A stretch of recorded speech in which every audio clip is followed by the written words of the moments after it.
lighting up the darkness. Fear is scattered and my worry quits. Your strength is rising in my weakness. How could I deserve a love like this?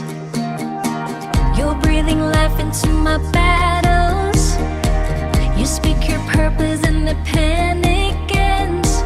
Your glory shining like the morning. How could I deserve a love like this?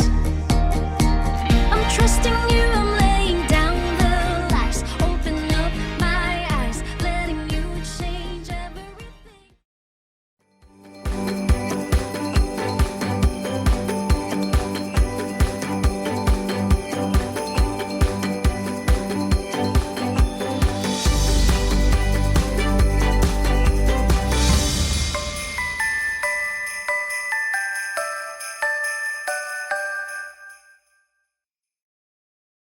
Baik, selamat pagi Bapak Ibu Saudara semua yang dikasih Tuhan.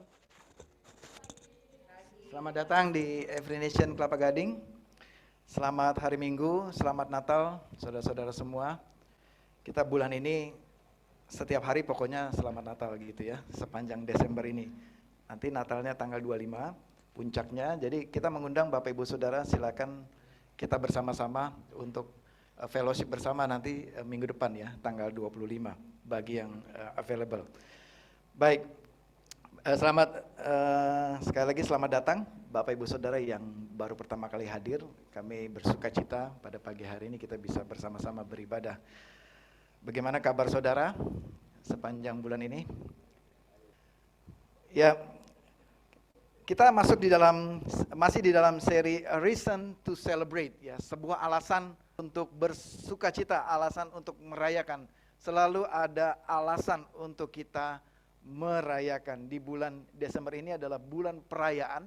Kenapa kita merayakan? Karena kita menerima janji yang kekal itu. Karena kita telah mendapatkan janji itu. Karena kita telah menerima Yesus Kristus telah lahir dalam hidup kita. Amin. Untuk itu kita perlu merayakan.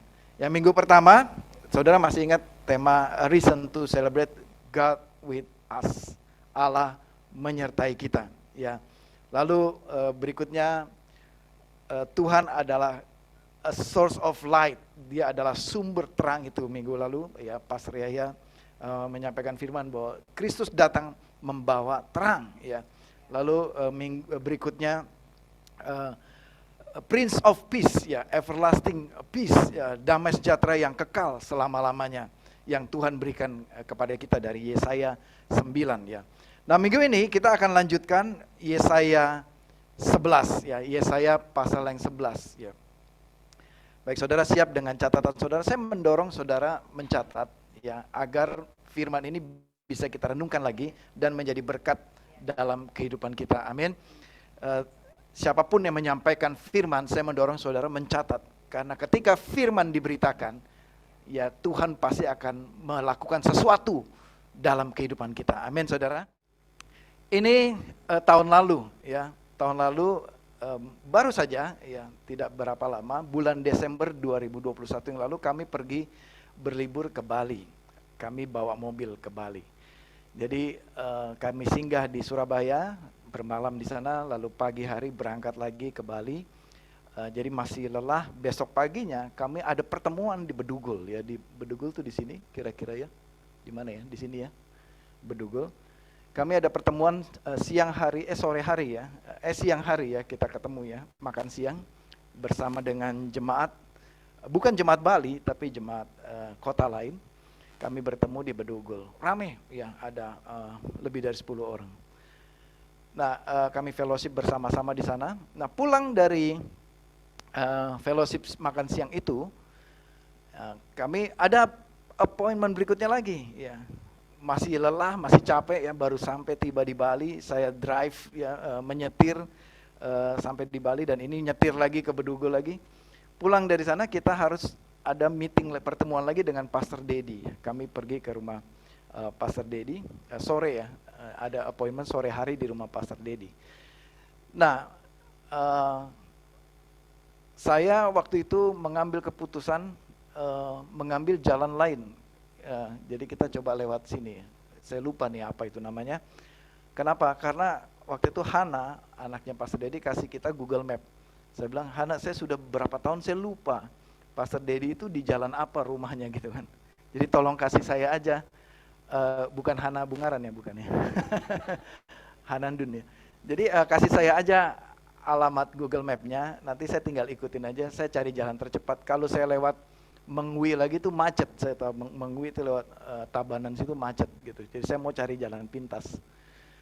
Akhirnya kita masuk ke jalan pintas ya, ikutin Google Map, masuk satu jalan besar, masuk ke kiri, belok kiri, jalannya kecil, semakin kecil, semakin kecil, semakin kecil, dan semakin kecil jalannya saudara. Akhirnya sampai ke sawah ya, masuk ke sawah, terus papasan 2 mobil pula. Wah udah bingung kita, gimana ini 2 mobil.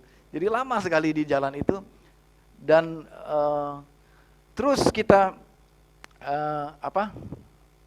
ikuti jalan itu, dan sampai saya berpikir ini mungkin jalan ini baru dibuat oleh Tuhan kelihatannya. Karena saya sepanjang saya hidup di Bali, saya nggak pernah lihat jalan ini gitu kan. Mungkin Tuhan baru menciptakan bumi itu gitu ya, bumi Bali itu. Jadi kita nggak tahu jalan itu. Lalu kita ikutin terus Google Map-nya itu. Ikutin Google Map, dan semakin gelap dan bertambah lagi hujan saudara. Ya, hujan. Jadi ketika itu sekitar jam 5 atau setengah 5, itu gelap sekali dan hujannya deras sekali dan jalannya gelap sekali, dan jarak pandang hanya 2-3 meter ke depan, dan kita semakin jalan semakin sepi jalannya gitu. Sampai ke satu desa, ada jembatan lewat kali besar, kita nyebrang sungai segala macam, jarak pandangnya sempit sekali dan kita bingung di tengah jalan. Biasanya pulang dari Bedugul ke Denpasar nggak pernah kayak begini, gitu kan. Kok sekarang jadi aneh begini jalannya, sepi banget. Kita berpikir apa jangan-jangan kita sudah di sorga, gitu.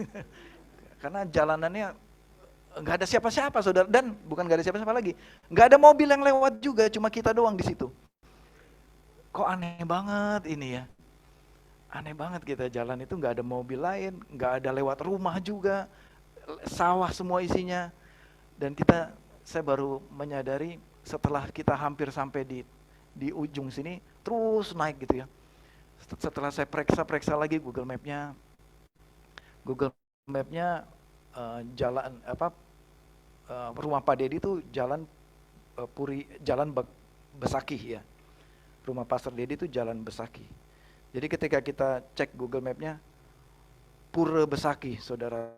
Ternyata bukan jalan Besakih. Ternyata kita menuju ke Pura Besakih itu di sini kan. Ini dia nih Pura Besakihnya di sini. Jadi udah sampai tengah jalan kita tidak bisa mengandalkan lagi Google Map. Tidak bisa telepon Hana juga karena sinyalnya hilang begitu di tengah sini. Sinyalnya hilang.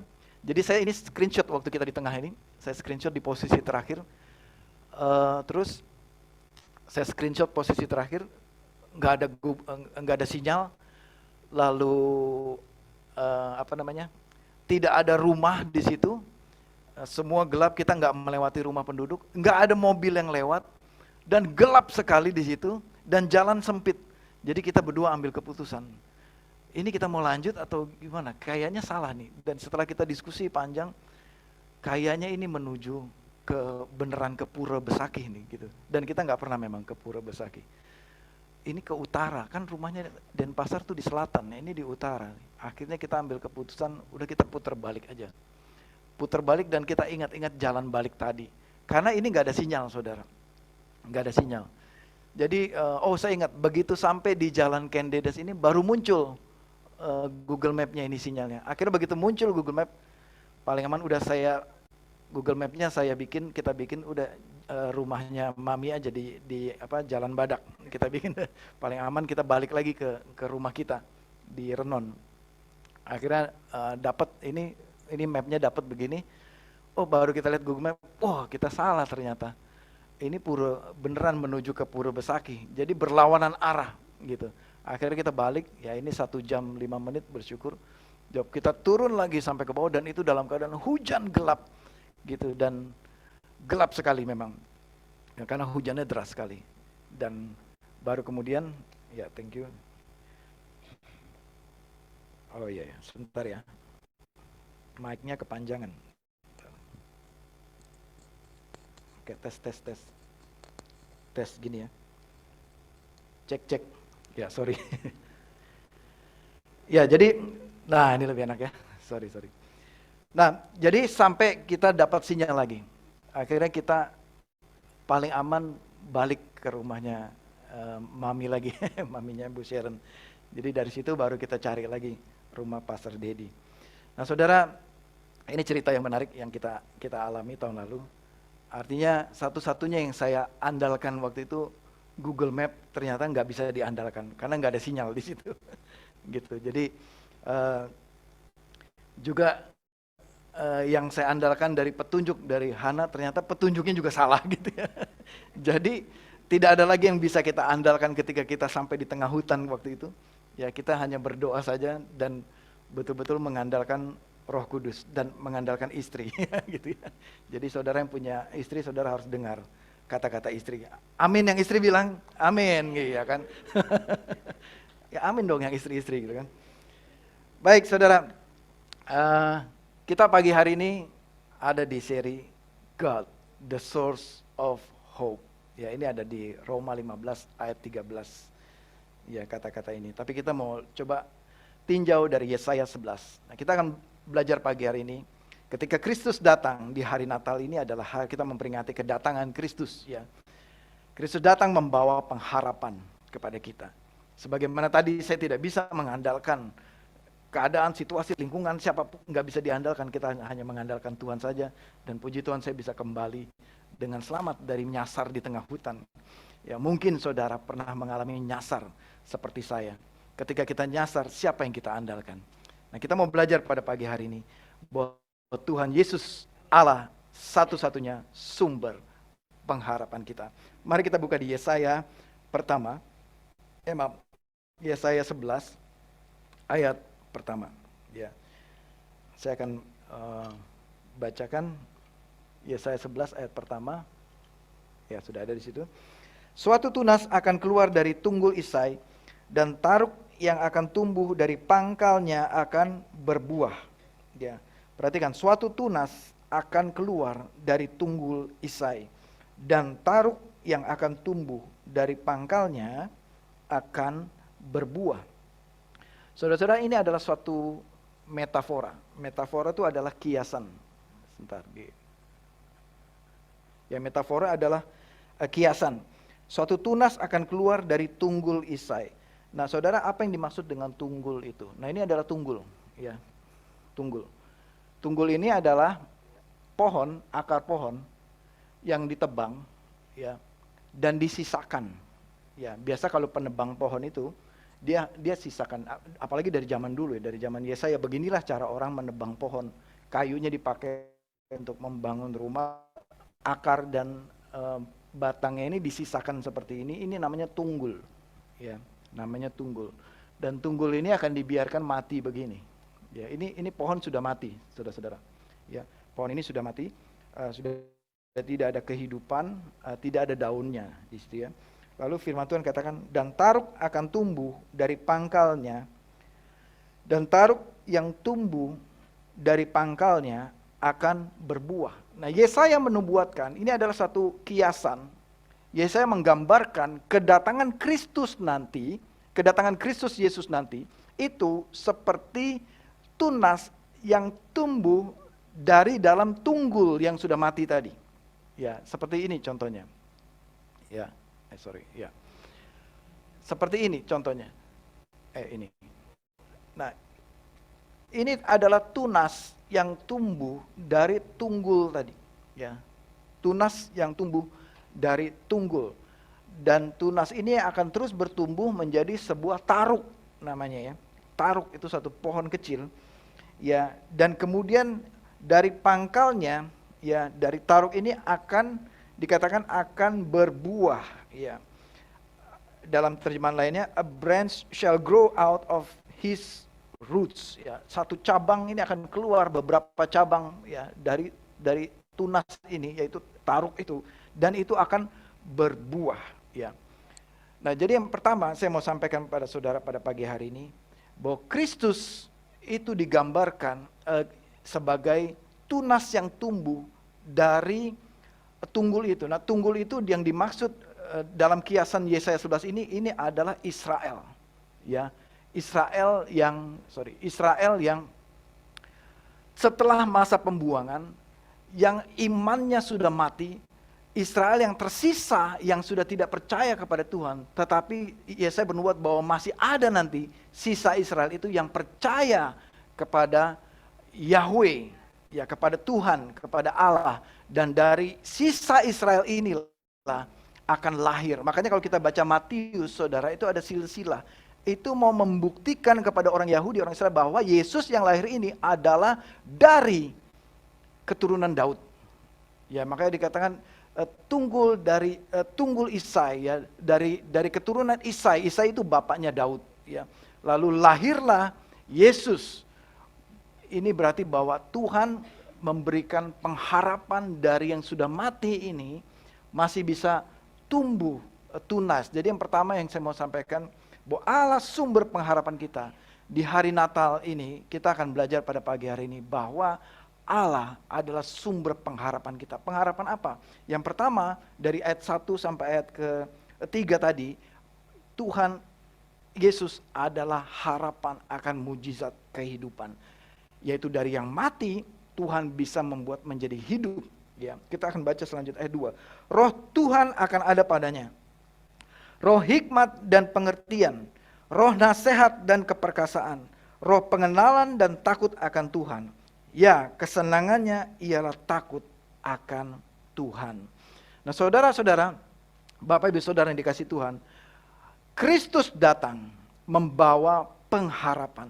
Dan dikatakan Kristus datang, dinubuatkan oleh Nabi Yesaya bahwa roh Tuhan ada padanya. Ya, artinya Kristus itu adalah Allah sendiri dan Allah Roh Kudus bersama-sama dengan dia. Sehingga Kristus ini membawa pengharapan akan kepada manusia untuk memberikan hikmat, apalagi memberikan pengertian, memberikan nasihat, dan memberikan bukti keperkasaannya. Karena dikatakan roh keperkasaan ada padanya. Dan kemudian memberikan roh pengenalan akan Tuhan. Dan memberikan roh yang takut akan Tuhan, dikatakan di ayat kedua ini.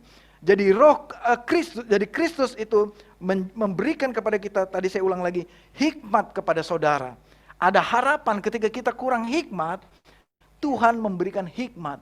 Ketika kita sudah mati akal, sudah nggak ada akal, jalan buntu lagi, Tuhan memberikan hikmat kepada kita. Ada harapan di dalam Kristus, yaitu ada harapan akan pemberian hikmat. Ada juga harapan untuk pengertian yang sudah dikasih tahu, nggak ngerti-ngerti. Tapi ketika Kristus datang, Roh Kudus datang, Roh itu bisa memberikan pengertian kepada kita. Jadi ada harapan di dalam Kristus. Kemudian harapan akan apa lagi? Harapan akan nasihat. Ketika kita sudah mencari nasihat ke konsultasi medis kemana saja, nggak ada harapan. Kristuslah yang bisa memberikan nasihat yang terbaik, saudara, kepada kita. Lalu apa lagi? Nasihat akan pengharapan akan keperkasaan. Kita roh keperkasaan, ya. Jadi by the way, Yesus tuh bukan yang lemah, saudara. Walaupun dia disalib, ia menyerahkan, mana salibnya? Oh, di office-nya. Saya cari, biasa di sini salibnya.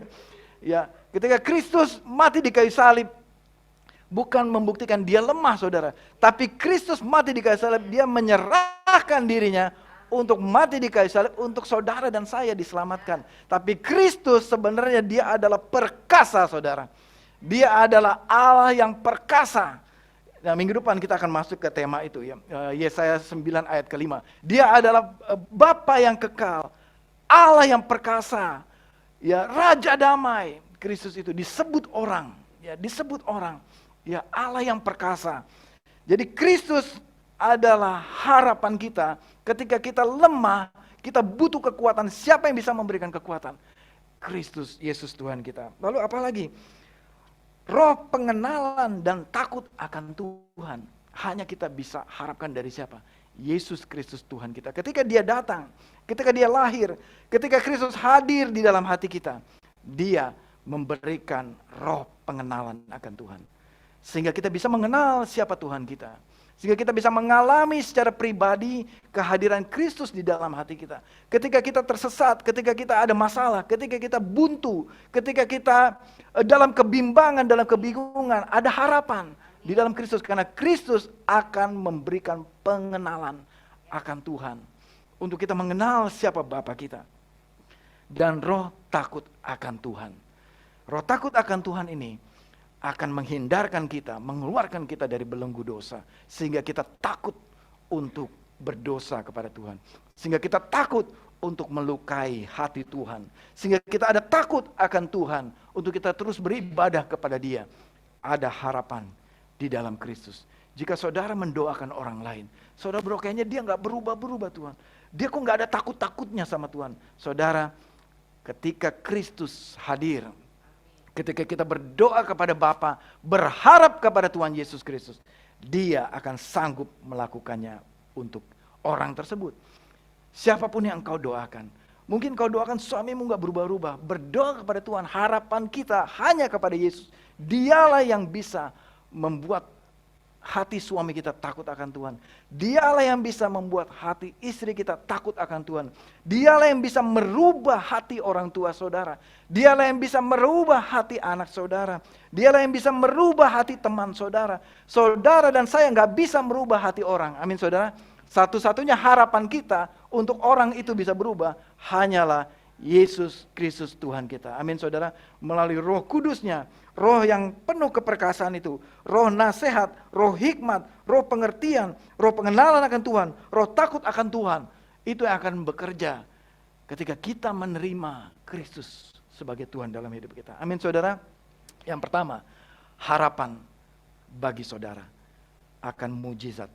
Tahun depan saya mengajak saudara untuk kita ada doa puasa bersama-sama. Saya mengundang semua jemaat untuk kita sama-sama berpuasa. Saudara mau amin? Tanggal 9 sampai dengan tanggal 13, catat tanggalnya. 9 sampai dengan 13 Januari, saya mengundang semua berpuasa. Dan kita akan berdoa bersama-sama setiap hari. Dan tema doa puasa tahun depan adalah miracles. Mujizat. Mujizat. Ya, ada harapan saudara. Walaupun tahun ini tidak tercapai. Kelihatan tahun ini tidak terjadi mujizat yang saudara harapkan. Ketika kelihatannya tahun ini sudah mati seperti tunggul tadi. Mati itu artinya gak ada harapan. Sudah mati udah, that's it, selesai, gak ada harapan.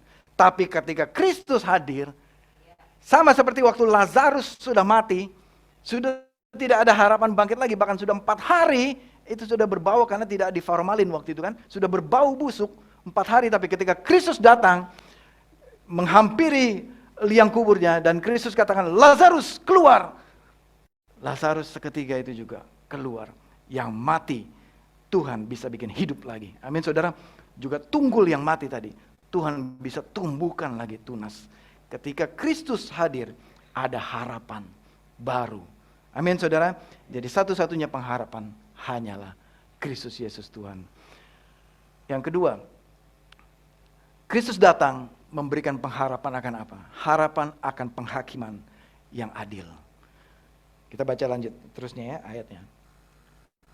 Ya, ayat 3b. Ya, ia tidak akan menghakimi dengan sekilas pandang saja, atau menjatuhkan keputusan menurut kata orang. Jadi artinya ini apa? Ia adalah Allah yang adil. Dia tidak menghakimi hanya dengan satu pihak saja. Dia menghakimi dengan adil. Ia tidak akan, selanjutnya, tetapi ia akan menghakimi orang-orang yang lemah dengan keadilan.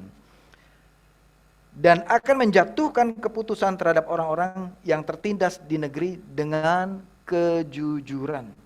Ayat kelima. Belum ya, selanjutnya. Ia akan menghajar bumi dengan perkataannya seperti dengan tongkat. Dan dengan nafas mulutnya ia akan membunuh orang fasik. Saudara, bahkan Allah dengan nafasnya gitu ya. Coba saudara bernafas gitu. Dengan nafasnya saja itu orang fasik mati saudara. Coba bayangkan. Maka saudara jangan sekali-kali menjadi fasik. Apa itu fasik? Fasik itu yang menjauh dari Tuhan. Mari saudara kita mendekat kepada Tuhan. Nanti kalau Allah bernafas, hati-hati saudara. Ya kan, kena nafasnya mati semua. Ya, dengan nafasnya ia membunuh orang fasik. Ayat kelima. Ia tidak akan menyimpang dari kebenaran dan kesetiaan. Seperti ikat pinggang, tetap terikat pada pinggang. Sekali ia benar, sekali ia setia, ia tetap setia. Tetap dalam kebenaran dan tidak akan bergoyang. Ya, tadi kita sudah nyanyikan. Sekalipun orang-orang fasik, bumi bergoncang, sekalipun apapun yang terjadi, Tuhan tetap Allah selama-lamanya. Tuhan Yesus tetap Allah. Walaupun banyak orang menyangkal Yesus adalah Allah, Tuhan tetap Allah. Selama-lamanya Dia adalah Allah. Keputusannya kepada saudara dan saya. Maukah kita menyembah Dia atau tidak? Maka kita nyanyikan tadi, ku sembah Engkau Yesus. Hanya Engkau saja Allah di hidupku. Amin saudara. Maka saya mengajak saudara, jemaat yang dikasih Tuhan, datang bersama-sama memuji dan menyembah Tuhan. Amin saudara. Suatu kita memuji dan menyembah Tuhan secara korporat bersama-sama. Kita memuliakan Allah kita. Di situ Tuhan dimuliakan dan Allah pasti bekerja untuk kehidupan kita, memberkati saudara dan saya. Amin saudara. Yang kedua jadi tadi, harapan akan masa depan. Bahwa Allah tidak akan menghakimi saudara sembarangan. Tapi Dia akan menghakimi dengan adil. Ya, Dia akan menjaga saudara. Dia yang menjadi pembela bagi saudara. Dia yang menjadi penyelamat, pelindung bagi saudara. Itulah harapan kita akan hari depan. Jadi saudara, engkau dan saya tidak perlu takut lagi akan penghukuman. Amin saudara. Jadi saudara nanti di kehidupan yang akan datang, nanti di penghakiman nanti, tidak ada diukur timbang lebih banyak mana kebaikan pahala saudara atau dosa kejahatan saudara. Kalau ditimbang pasti nggak akan cukup timbangannya saudara. Tapi saudara dan saya telah ditebus oleh darah Yesus. Diampuni dosanya. Sehingga saudara dan saya memperoleh jaminan apa? Keselamatan. Jaminan penebusan. Jaminan hidup yang kekal. Jaminan akan penghakiman yang adil nanti yang Tuhan berikan kepada kita. Yaitu apa?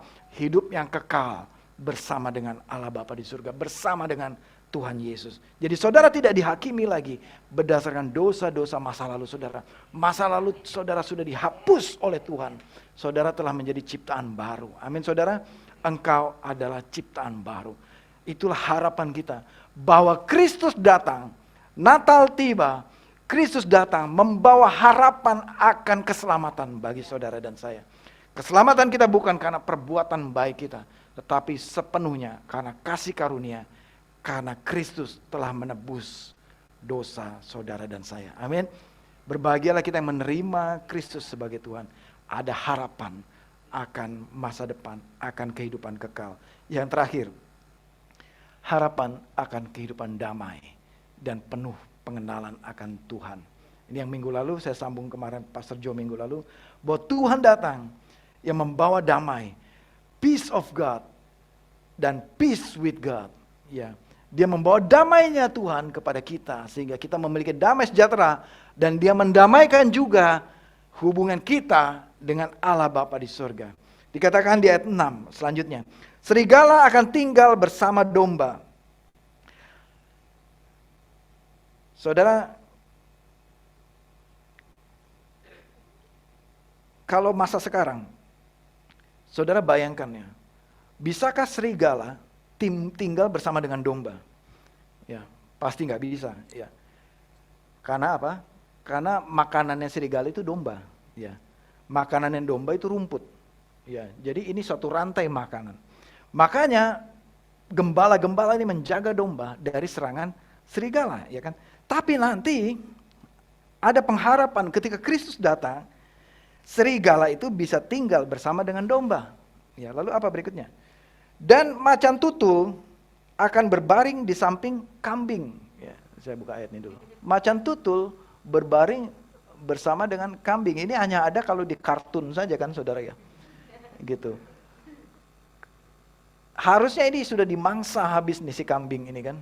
Ini dombanya. Nah, berikutnya apa? Anak lembu dan anak singa akan makan rumput bersama-sama. Nah saudara, nggak pernah ada cerita singa itu makan rumput, ya kan? Coba saudara cari serinya National Geographic. Ada nggak singa makan rumput? Saya rasa nggak ada ya. Yang sudah belajar biologi juga kan, nggak ada singa ceritanya makan rumput. Singa makan daging. Ya, terus kemudian, dan seorang anak kecil akan menggiringnya. Ya, ini anak singa jadi mainan, jadi pet, ya. Jadi pet, jadi binatang piaraan di rumah. Ya, terus kemudian lembu dan beruang. Lembu itu sapi yang masih muda, ya, anak sapi. Lembu dan beruang akan makan sama-sama makan rumput. Ini juga beruang. Nggak ada cerita beruang makan rumput, saudara. Beruang tuh makannya daging. Ya, dan sama kayak kita suka makan steak, ya, makan daging gitu ya. Dan anaknya akan sama-sama berbaring, ya. Sedang singa akan makan jerami seperti lembu. Ini lagi singa, tadi anak singa, ini bapaknya singa juga makan jerami. Ini rumput-rumputan juga seperti lembu. Ayat 8. Anak yang menyusu akan bermain-main dekat liang ular tedung. Ular tedung ini adalah kobra, ya saudara. Anak-anak kecil yang masih menyusui, bayangin saudara punya bayi, yang punya bayi, ya ada yang punya anak masih menyusui, coba saudara kasih dekat-dekat dengan ular kobra, ya gimana tuh coba. Di sini dikatakan anak bayi yang masih menyusui bermain-main dekat liang ular tedung atau ular kobra tadi. Dan anak yang cerai susu yang sudah tidak menyusui akan mengulurkan tangannya ke sarang ular beludak, ya. Jadi saudara, ini nubuatan, ya.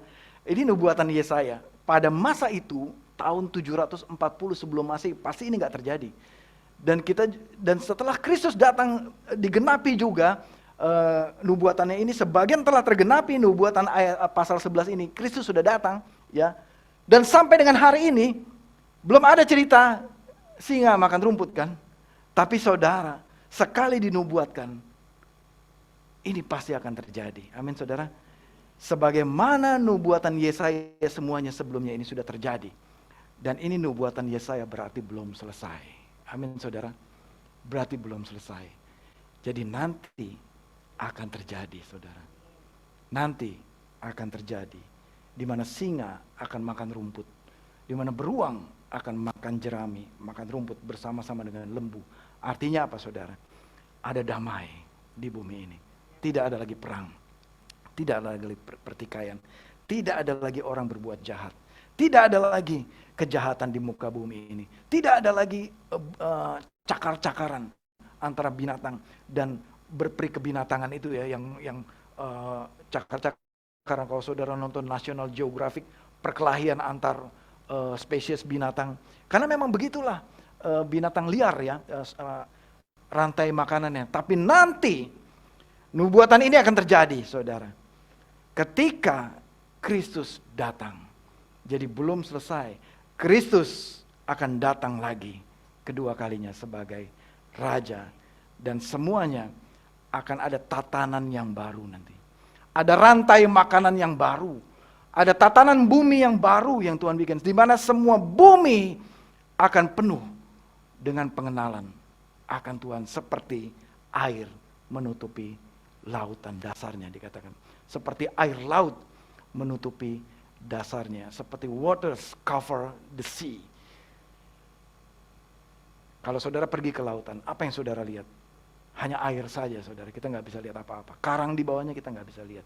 Demikianlah bumi akan ada dalam tatanan yang baru nanti. Di mana hanya ada orang-orang yang mengenal Tuhan saja. Hanya ada damai Kristus saja di muka bumi ini. Amin saudara, itulah harapan kepada Kristus Yesus Tuhan. Itulah nanti yang akan terjadi. Jadi saudara, inilah waktunya. Waktu untuk apa? Inilah waktunya kita mengharapkan Kristus saja. Jangan mengharapkan yang lain saudara. Di hari Natal ini, sebagaimana Kristus telah dinubuatkan, sebagaimana janji Tuhan ini telah terjadi, mari berharap hanya kepada Yesus Kristus Tuhan. Terakhir saya tutup dengan ketika, by the way ini sudah bulan Desember kan, saya coba merenungkan lagi selama mempersiapkan firman ini. Apa kebaikan Tuhan di tahun ini? Apa pengharapan saya di tahun ini? Tentunya banyak juga pengharapan yang belum terjadi. Demikian juga saya percaya saudara-saudara juga. Banyak pengharapan saudara mungkin yang belum terjadi di tahun ini. Tapi ketahuilah, Kristus memberikan pengharapan kepada kita. Dan ada baiknya kita merenungkan juga. Pasti ada juga pengharapan saudara yang sudah terjadi. Amin saudara. Pasti ada juga sesuatu yang saudara harapkan yang sudah terjadi. Yaitu kebaikan Tuhan di tahun 2022 ini. Jadi saya mendorong saudara. Sebagaimana kita menutup tahun 2022. Mari saudara. Di momen Natal ini. Saya mengajak saudara untuk merenungkan. Flashback. Mulai dari awal Januari 2022. Apa kebaikan Tuhan dalam kehidupan saudara. Sebagaimana saya ingat, yang masih fresh di ingatan saya, apa kebaikan Tuhan. Saya teringat waktu Andrew Tuhan sembuhkan dari suspek ya, cancer waktu itu. Jadi ketika Andrew sakit, ya saya terus berdoa, kita terus berdoa, dan dia semakin sakit, semakin kesakitan. Dan saya baru tahu terakhir, ketika sudah dioperasi dokternya bilang sama saya, memang kelenjarnya itu dia makanin ototnya, lehernya Andrew, dan itulah kesakitannya dia karena itu dimakan. Jadi waktu diambil tumornya itu diperiksa, dagingnya itu rusak semua, busuk dagingnya di sini karena dimakan oleh jaringan-jaringan virusnya itu. Dan ketika selesai operasi, dokternya bilang kepada saya bahwa Pak, ini ditemukan, dicurigai ini ada sel kanker, sel cancer di dalam jaringannya itu. Ya, ketika dokternya itu bicara, saya hampir melayang-layang pingsan gitu saudara ya. Jadi hampir tidak sadarkan diri gitu kan. Cancer gitu. Jadi kemudian dokternya bilang, ya kita hanya bisa berdoa saja. Saya bilang, yes, amin dokter. Hanya satu-satunya hanya doa saja harapan kita. Kita nggak bisa harapkan yang lain. Bahkan dokternya juga bilang menyerah, jangan berharap kepada kami. Ya, yes betul. Saya tidak berharap kepada dokter. Jadi dokternya juga bilang, iya kita berdoa sama-sama. Ya terima kasih dok, saya akan berdoa. Jadi satu-satunya jalan, satu-satunya harapan hanya berdoa saja.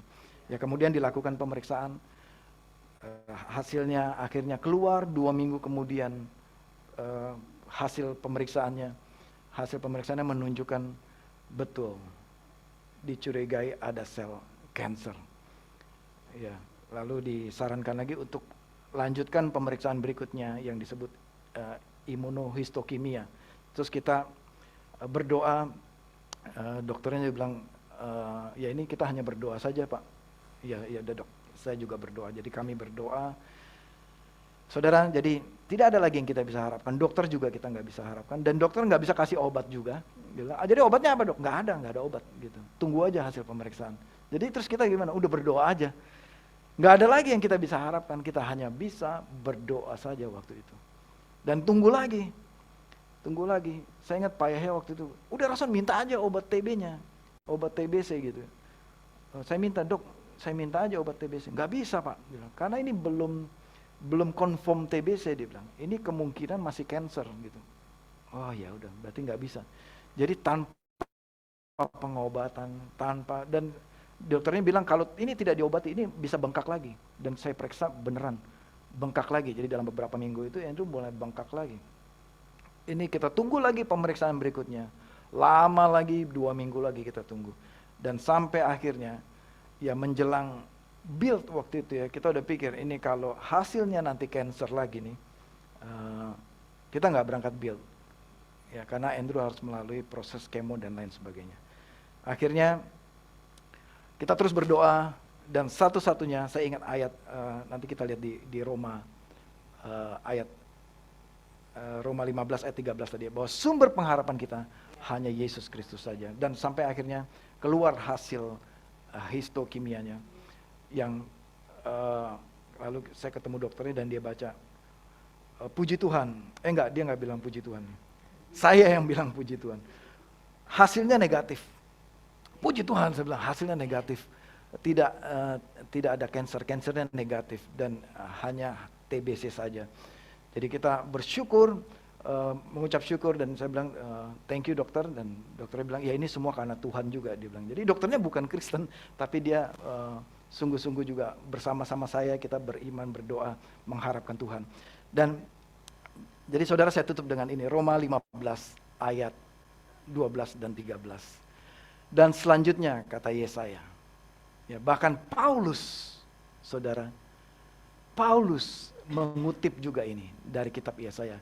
Dan selanjutnya kata Yesaya, Taruk dari pangkal Isai, ya Taruk yang tadi ya, yang terbit muncul dari tunggul yang sudah mati tadi.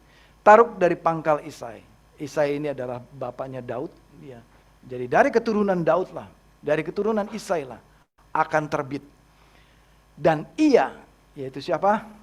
Yesus Kristus itu akan bangkit untuk memerintah bangsa-bangsa. Dan kepadanya lah bangsa-bangsa akan menaruh harapan. Saudara, pada akhirnya bukan hanya kita saja, akan lebih banyak lagi bangsa-bangsa. Saudara, jadi Yesus hadir bukan hanya untuk Israel saja, bukan hanya untuk kita saja, tapi Kristus datang memberi harapan untuk semua umat manusia, untuk semua bangsa-bangsa, sehingga mereka hanya bisa berdoa kepada Tuhan Yesus saja. Kepada Dialah bangsa-bangsa akan menaruh harapan. Berikutnya ayat 13. Semoga Allah pencipta langit dan bumi, Dialah menciptakan saudara dan saya. Dan dikatakan Dia itu adalah sumber pengharapan kita. Jadi saudara, sekali lagi saya tekankan, kita menutup tahun ini bahwa sumber pengharapan kita bukanlah yang lain. Tidak ada lagi yang lain. Hanya Allah saja sumber pengharapan kita, yaitu Tuhan Yesus Kristus. Sumber pengharapan. Semoga Ia memenuhi saudara semua dengan sukacita dan damai sejahtera dalam iman kamu, supaya oleh kekuatan Roh Kudus kamu berlimpah dalam pengharapan. Amin, saudara. Sekali lagi saya tutup firman pada hari ini, bahkan ini menutup tahun ini. Sebentar lagi hari Minggu terakhir, minggu depan tanggal 25 menutup tahun 2022. Saudara, ingatlah satu ini, bahwa sumber pengharapan saudara hanyalah Yesus Kristus Tuhan. Bahkan biarlah Kristus melimpahi saudara dengan pengharapan yang berlimpah-limpah. Selalu hiduplah dalam pengharapan kepada Kristus Yesus Tuhan. Kalau tahun ini belum tercapai, masih ada tahun depan, 2023. Harapan yang baru di dalam Tuhan. Amin, saudara. Mari kita tundukkan kepala. Kita berdoa. Biar Yesus menjadi harapan kita satu-satunya. Kita pakai momen ini untuk merenungkan. Kita pakai waktu ini untuk bersekutu. Kita pakai waktu ini untuk menghadap tata Allah yang Maha Kudus. Izinkan Roh Kudus menyentuh hati saudara. Mari kita merenungkan sebuah pertanyaan ini kepada saudara. Kepada siapakah saudara berharap selama ini? Sepanjang tahun 2022, biar pertanyaan ini menjadi renungan bagi saudara secara pribadi pada pagi hari ini. Ketika engkau dalam satu problema, dalam satu masalah besar, kepada siapakah engkau berharap? Apakah engkau berharap kepada pertolongan manusia? Apakah engkau berharap kepada pertolongan yang lain?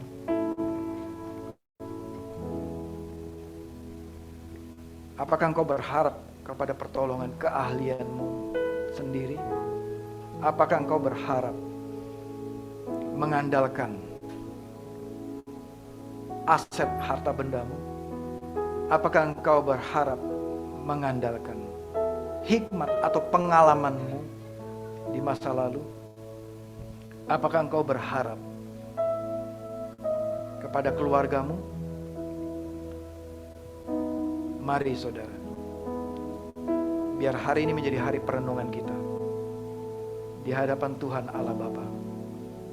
Kita mau mengakui pada pagi hari ini, Tuhan, mulai hari ini saya hanya menaruh harapan saya kepada Yesus Kristus Tuhan saya. Saya berhenti mengandalkan kekuatan saya. Saya berhenti mengandalkan hikmat pikiran saya.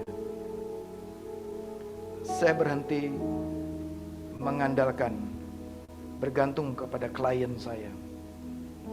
Saya berhenti mengandalkan berharap kepada situasi atau kepada pemerintahan bangsa ini atau kepada apapun juga. Mulai hari ini, sebagaimana kami menutup tahun ini, kami akan membuka lembaran baru tahun 2023 nanti dengan pengharapan yang baru, di mana Allah adalah sumber pengharapan kami.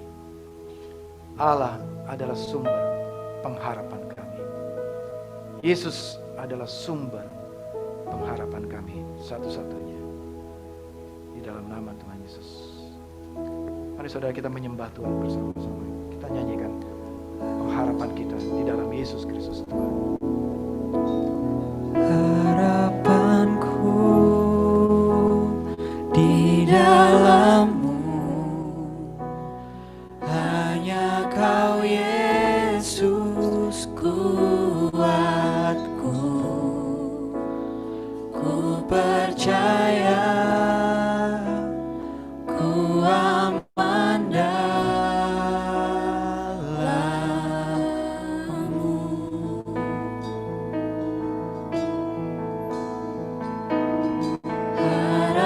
Harapanku di dalam-Mu, hanya Kau Yesus kuatku. Ku percaya, ku aman dalam-Mu.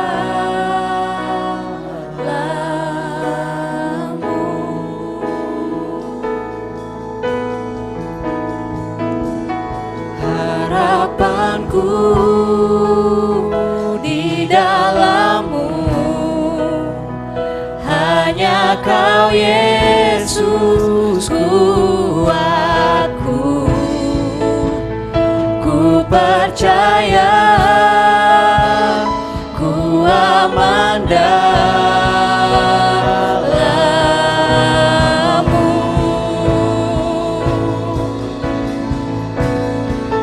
Tak pernah gagal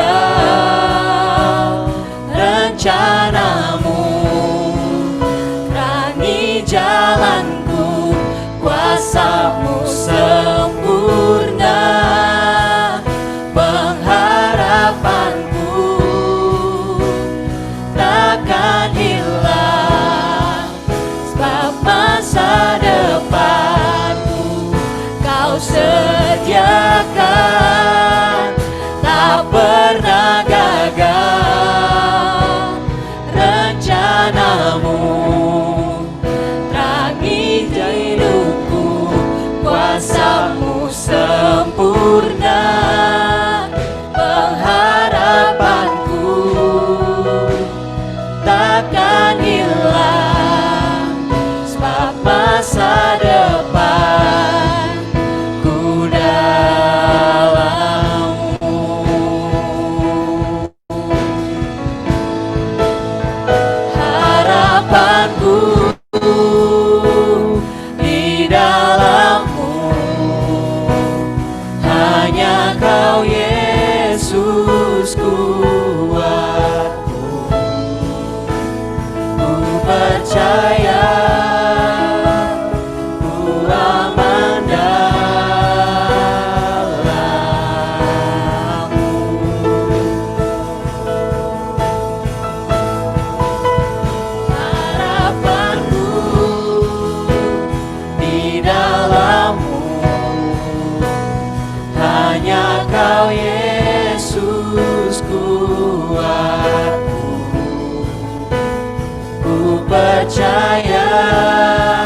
sebagaimana kami nyanyikan, sebagai deklarasi iman kami, sebagai pengakuan kami pada pagi hari ini, bahwa harapan kami hanya kepada Yesus Kristus Tuhan kami.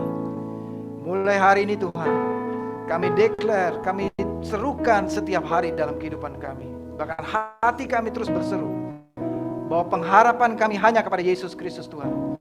Engkaulah sumber damai sejahtera, Engkaulah sumber pengharapan, Engkaulah sumber jawaban doa kami, Engkaulah sumber sukacita, Engkaulah sumber pengharapan kami yang kekal. Segala pengharapan kami hanya bergantung kepada Yesus Kristus Tuhan.